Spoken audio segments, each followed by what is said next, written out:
खामोश शहज़ादी, कुए, खेखड़े ऐं भंवर जी दिलचस्प ऐं सबक़ आमोज़ कहाणी। कहाणी मुकमल ज़रूरु ॿुधियो जी तव्हांखे कहाणी सम्झ में अचे।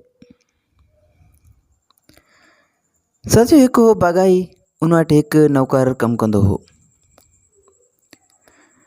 नौकर खे कमु कंदे कंदे नौकरी कंदे कंदे हिकु साल गुज़री वियो त बाग़ाई हुनखे हिकु सोनो सिक्को ॾिनो। पोइ उहो नौकर उहो सोनो सिक्को खणी वञी खूह ते पहुतो ऐं उनखे खूह में उछले छॾियईं ऐं चयईं त जेकॾहिं आउं पंहिंजे मालिक जी सचो हूंदसि ऐं दिलि लॻाए ख़िदमत कई हूंदी ऐं जेकॾहिं आउं सचो हूंदसि त हीउ सोनो सिक्को मथे तरी ईंदो ऐं जेकॾहिं आउं कूड़ो हूंदसि त इहो ॿुॾी वेंदो। थियो ईअं जो उहो सोनो सिक्को पाणी में ॿुॾी वियो। पोइ त उहो नौकर वरी बाग़ाई वटि वापसि मोटी आयो ऐं हिकु साल लाइ वधीक कमु करण लाइ लॻी वियो। जॾहिं वरी हिकु साल मुकमल थियो त बाग़ाई वरी बि हुनखे हिकु सोनो सिक्को ॾिनो। उहो शख़्स नौकरी कंदड़ वरी बि उन सोने सिक्के खणी वञी खूह ते पहुतो ऐं वरी बि साॻी ॻाल्हि कयईं त जेकॾहिं मूं पंहिंजे मालिक जी ॾाढे दिलि सां ख़िदमत कई हूंदी ऐं जेकॾहिं आउं सचो आहियां त हीउ सिक्को पाणी में तरंदो ऐं जेकॾहिं आउं कूड़ो हूंदसि त हीउ सोनो सिक्को पाणी में ॿुॾी वेंदो। पोइ थियो ईअं जो उहो सोनो सिक्को बि पाणी में ॿुॾी वियो। उहो नौकर वरी वापसि बाग़ाई वटि मोटी आयो ऐं बाग़ में कमु करणु लॻी वियो। ज़िंदगी जो सफ़रु गुज़रंदो वियो। नेठि साल मुकमल थी वियो। जॾहिं टियों साल बि मुकमल थियो त बाग़ाई हिनखे वरी बि पहिरें वांगुरु हिकु सोनो सिक्को ॾेई छॾियो ऐं उहो नौकर पहिरीं वांगुरु उहो साॻियो ई सिक्को खणी वरी वञी खूह ते पहुतो ऐं खूह में उनखे उछलाए चयईं त जेकॾहिं आउं पंहिंजे मालिक जो सचो हूंदसि ऐं दिलि सां ख़िदमत कई हूंदी त उहो सोनो सिक्को पाणी मथे तरी ईंदो, पर जे आउं कूड़ो हूंदसि त इहो ॿुॾी वेंदो। पर हिन दफ़े थियो ईअं जो सिक्को ॿुॾण जे बदिरां तरी आयो ऐं पहिरियां वारा 2 सिक्का उहे बि पाणी मथे तरी आया ऐं 3 सिक्का पाणी मथे उभरी आया ऐं तरणु लॻा। पोइ त उहो नौकर ॾाढो ख़ुशि थियो ऐं 3 सिक्का खणी खीसे में रखियाईं ऐं घर ॾे वापसि रवानो थियो। रस्ते ते हुन सोचियो त हिकु सिके जो गोश्त वठंदो, गोश्त भाॼी वठंदो, हिकु सिके जो कपिड़ा लटा वठंदो ऐं अॻिते हली हिकु सिके जा हू पंहिंजे घर लाइ सामान सरिड़ो वठंदो ऐं घर लाइ ॾींदो।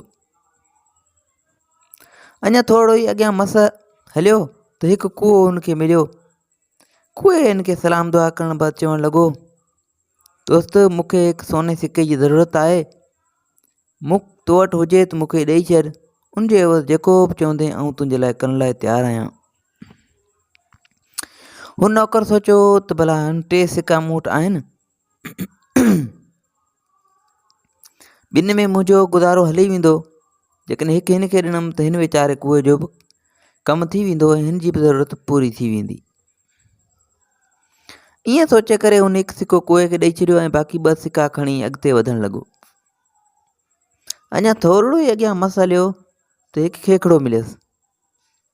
हुन जी हालत बि ख़राबु हुई। हुन रोईंदे चयो, ए अदा, ख़ुदा जे वास्ते मुंहिंजी मदद कर, मूंखे हिकु दुकानदार खे हिकु सोनो सिक्को मोटाइणो आहे जंहिंजो सिधो मूं हुनखां घणो अघु ओधर ते खंयो हो। जेकॾहिं आउं हुनखे अॼु जी तारीख़ में कर्ज़ु वापसि न कंदसि त हू मूंखे जेल में विझराए छॾींदो, मुंहिंजा बच्चा बुख मरी वेंदा। पोइ त हुन नौकर खे हुन खेखड़े ते बि कहल अची वई ऐं हुनखे यकदमि खणी हिकु सोनो सिक्को ॾेई छॾियईं। पोइ त खेखड़े तमामु घणा थोरा मञिया ऐं चयो त जॾहिं बि तोखे कंहिं बि शइ जी ज़रूरत पए त मूंखे ॿुधाइजांइ। पोइ त हुन नौकर वटि बाक़ी हिकिड़ो सोनो सिक्को वञी बचियो, जेको हथ जी तिरी ते रखी मुठबंदि करे हू अॻिते वधणु लॻो।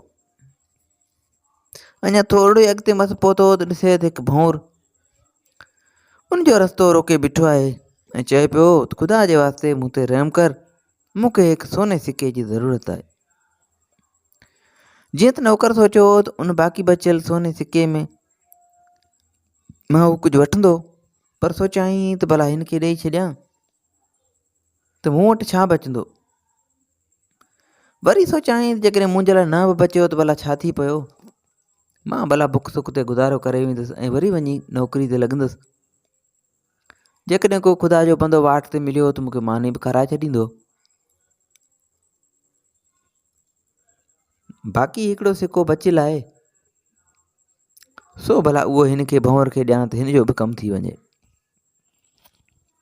पोइ त उहो सोनो सिको हुन भंवर जे हवाले करे हू नौकर बाक़ी ख़ाली अॻिते वधणु लॻो। अञा अॻियां वधियो त साम्हूं हिकु आलीशान महिलात नज़र आयो। उन महिलात में हिकु बादशाह सलामत रहंदो हो। बादशाहनि जो बादशाह त पाक पाण आहे, पर हीउ ज़माने जो बादशाह उते रहंदो हो, जंहिंखे हिकु धीउ हुई।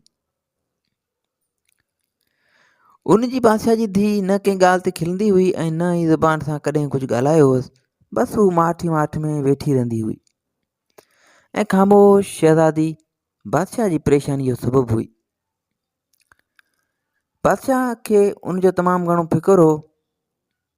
आख़िरकार हुन ऐलान करायो हो, जेको माण्हू मुंहिंजी धीउ खे खिलाए ॾेखारींदो उन सां पंहिंजी धीउ जी शादी कराईंदुसि। इहो ऐलान हो ऐं माण्हू काफ़ी सारा पंहिंजियूं कोशिशूं करे रहिया हुआ। नौकर बि अची उतां मटियो। ॾिठाई त माण्हुनि जे रशा ख़बरचार वठण खां पोइ हुन सोचियो त भला आउं पंहिंजी क़िस्मत आज़माए ॾिसां। पोइ त हुन पंहिंजा टई दोस्त पुओ, खेखड़ो ऐं भंवर घुराए वरिता, जिन वाइदो कयो हो त जॾहिं बि कमु पवे त असांखे यादि कजां। पोइ हू वापसि जंगल ॾे मोटियो, पंहिंजा टई दोस्त घुराए वरिता ऐं टिनी खे पाण सां गॾु वठी महिलात ॾे अची पहुतो।